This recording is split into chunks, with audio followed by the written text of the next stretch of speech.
विष्णु की पूजा बंद करो।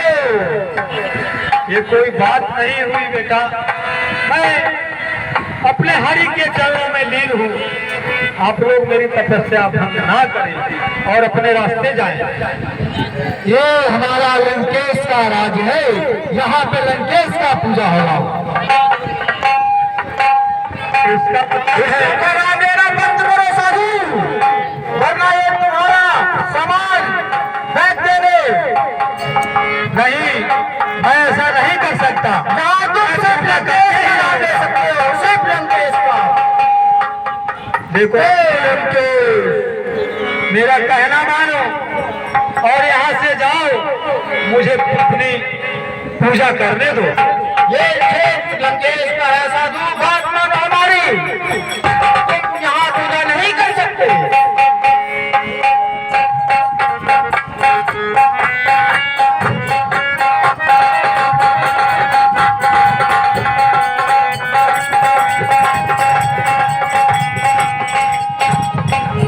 ये तो बड़ा ही अत्याचार हो रहा है, क्या करूं? मैं चलता हूँ